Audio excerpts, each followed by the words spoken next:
Selamat berjumpa kembali dalam layanan audio Sahabat Seperjalanan. Hari ini adalah hari Rabu 2 Juni 2021.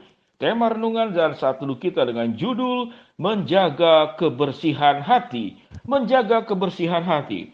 Firman Tuhan terambil dalam Lukas 18 ayat yang ke-9. Dan kepada beberapa orang yang menganggap dirinya benar dan memandang rendah semua orang, Yesus mengatakan perumpamaan ini. Mari kita berdoa. Bapa yang di dalam sorga, ya Tuhan, kami ingin belajar dalam kehidupan ini agar kami menjaga kebersihan hati, menjaga kebersihan hidup kami, agar sungguh kehidupan kami berkenan di hadapan Tuhan. Di dalam nama Tuhan Yesus kami berdoa. Amin. Shalom sahabat seperjalanan yang dikasihi Tuhan, menjaga kebersihan hati. Kita sudah belajar dari mulai sekolah, bahkan di rumah, di berbagai tempat, yaitu tulisan jagalah kebersihan, buanglah sampah pada tempatnya, jagalah kerapihan. Bahkan kalau Anda bepergian ke luar negeri, setelah makan Anda tidak lagi dilayani oleh pegawai daripada restoran, tapi Anda harus membersihkan sendiri, menyimpan sendok, piring, dan apa yang peralatan yang sudah dipakai ke tempatnya dan sampah itu dibuang pada tempatnya. Sahabat seperjalanan yang dikasihi Tuhan, menjaga kebersihan hati. Kita bertemu dengan dua pribadi yang merasa bersih padahal kotor, yang kedua yang merasa kotor namun hatinya terbuka untuk dibersihkan oleh Tuhan. Saya ulangi kembali kalimat ini. Yang pertama yang merasa bersih tetapi kotor, yang kedua yang merasa kotor dan memang kotor, tidak ada orang yang kehidupannya itu bersih. Semua kita pendosa, namun hatinya terbuka bagaimana untuk dibersihkan oleh Tuhan. Siapa orang itu? Yang pertama adalah orang Farisi yang merasa bersih tapi kotor. Dia berkata apa dalam perumpamaan itu? Ya Tuhan, aku mengucap syukur bahwa aku ini tidak seperti orang lain.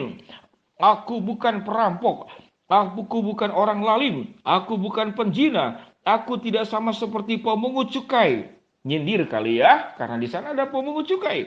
Aku berpuasa 2 kali seminggu dan aku memberikan persepuluhan dari penghasilanku.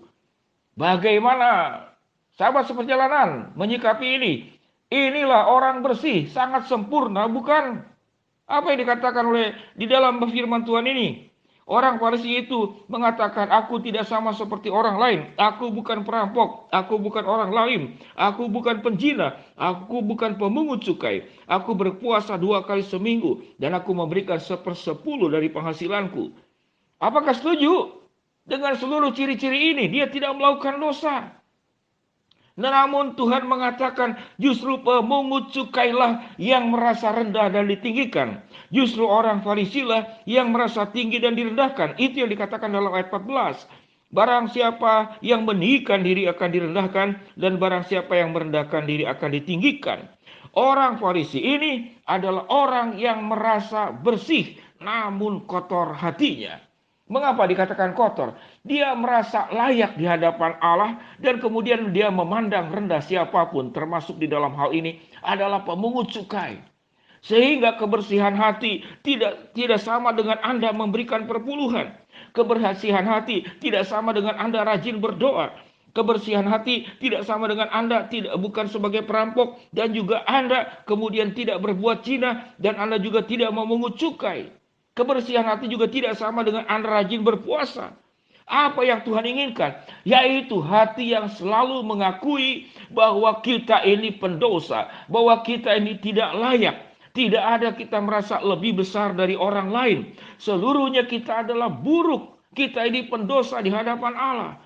Tatkala kesombongan, tatkala kita melakukan banyak perkara-perkara perbuatan baik, baik kepada Allah maupun kepada sesama, seumur hidup kita melakukan perbuatan baik, kemudian kita merasa sebagai orang yang kudus, kita merasa diri sebagai orang yang layak, kita merasa sebagai orang yang pantas masuk surga di posisi tertentu. Kalau seandainya surga ada urutan-urutan jabatan ataupun kriteria level 1, 2, 3, 4, dan 5, mungkin Anda merasa levelnya di level ke-7 seperti orang Farisi ini. Tetapi Tuhan mengatakan orang Farisi ini dipandang rendah oleh Allah. Apa itu pemungut cukai?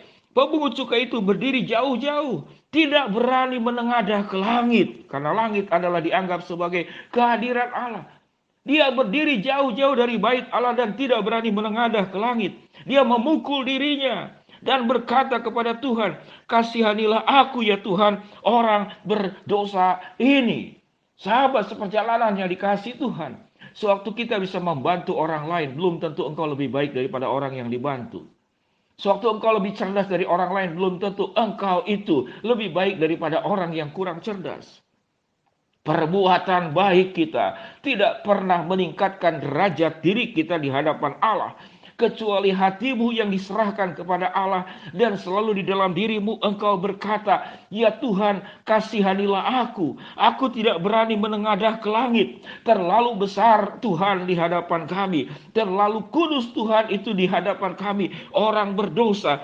Dan itulah pemungut cukai. Dia memukul dirinya. Sahabat seperjalanan yang dikasihi Tuhan, berbuat dosa, melanggar 10 hukum Tuhan, jelas itu perbuatan dosa. Namun tatkala kita tidak tidak melakukan pelanggaran daripada ke-10 hukum itu, namun kita merasa diri begitu kudus, suci, layak. Kadang-kadang saudara-saudara yang katakanlah aktif pelayanan di gereja, aktif di dalam mendalami kebenaran firman Allah, saudara rajin berpuasa, saudara rajin memberikan perpuluhan, saudara rajin memberikan bantuan kepada janda-janda, kepada yatim piatu, dan segala macam. Namun sewaktu hatimu tidak diserahkan kepada Tuhan dan engkau merasa layak di hadapan Allah, di sanalah Tuhan mengatakan, "Engkau sedang meninggikan diri dan aku akan merendahkan engkau serendah-rendahnya." Sahabat seperjalanan yang dikasihi Tuhan, di dalam kehidupan ini, maka menjaga kebersihan hati itu adalah sesuatu yang sangat penting dalam kehidupan gini. Kita sangat rajin di rumah agar tidak ada kecoa, tidak ada tikus, tidak ada lalat, tidak ada nyamuk, tidak ada sampah, tidak ada debu. Dan kita kemudian menaruh banyak wewangian yang luar biasa, yang Anda juga bisa beli di mana-mana. Anda rajin, katakanlah sikat gigi, keramas, Anda rajin mandi. Anda jaga supaya sepatu Anda itu tidak berbau. Saya punya kebiasaan kalau saya pakai sepatu, selalu saya berikan katakanlah kertas koran dilipat-lipat dalam lipatan tertentu dan dijadikan alas. Supaya kenapa? Supaya sepatu saya itu tidak lembab. Karena kelembapan itu yang membuat kemudian adanya bakteri. Dan bakteri itu yang menimbulkan bau. Dan bau itu tentu adalah penyakit. Saya sendiri berupaya menjaga kebersihan katakanlah diri dan hidup saya. Saya dikenal di rumah itu sebagai orang yang rajin sekali mandi. Saya mandi sehari bisa 3 kali. Sikat gigi bisa 4 kali sehari. Menjaga kebersihan. Namun yang lebih penting daripada semuanya itu, sahabat seperjalanan yang dikasihi Tuhan, kita perlu menjaga kebersihan hati. Kita memang jangan memungut cukai, jangan merugikan orang lain. Namun juga ada hal yang lebih penting daripada semuanya itu. Jangan merasa diri lebih baik dari orang lain. Tatkala kita merasa diri lebih baik dari orang lain, maka otomatis kita sedang merendahkan orang lain. Pendosa sekalipun, perampok sekalipun, penjina sekalipun, koruptor sekalipun, belum tentu mereka lebih buruk dari kita. Mungkin mereka seperti pemungut cukai. Hatinya berbalik kepada Allah, mengakui seluruh dosa-dosanya. Dan dikatakan dia berdiri jauh-jauh, tidak berani menengadah ke langit. Dia memukul dirinya dan berkata, "Kasihanilah aku, orang berdosa ini." Hati yang terus menjaga dan menyadari kita ini orang berdosa. Perbuatan baik kita sehebat apapun, tidak ada apa-apanya di hadapan Allah.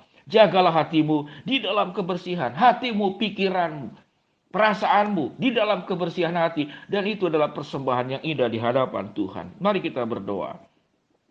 Bapa yang di dalam sorga, ya Tuhan, hamba mau berdoa buat sahabat seperjalanan yang sedang sakit di rumah sakit ataupun di rumah. Tuhan jamah, Tuhan sembuhkan. Kami bersyukur ya Tuhan buat sahabat seperjalanan yang satu keluarga, dia adalah anak asuh daripada hamba-Mu sendiri yang sudah sembuh total daripada COVID-19, diisolasi. Tuhan jagai terus ya Tuhan seluruh keluarga ini. Hamba-Mu berdoa ya Tuhan buat sahabat seperjalanan yang sedang menghadapi hambatan, tantangan, rintangan, dan persoalan dalam hidup. Tuhan juga berikan jalan keluar kepada kami. Buat kami yang sedang berdoa mengharapkan sesuatu, ya Tuhan, Kami menyerahkan agar Tuhan sendiri akan mengabulkan sesuai dengan waktu, rencana, dan kehendak-Mu. Di dalam nama Tuhan Yesus kami berdoa. Amin. Shalom sahabat seperjalanan yang dikasihi Tuhan. Jangan lupa Anda setiap hari menjaga kebersihan hati. Di dalam nama Tuhan Yesus, katakan, aku tetap menjaga kebersihan hidupku, hatiku, pikiranku, perasaanku, mulutku, dan seluruh kehidupanku untuk kemuliaan Allah. Shalom, Tuhan memberkati kita semua. Amin.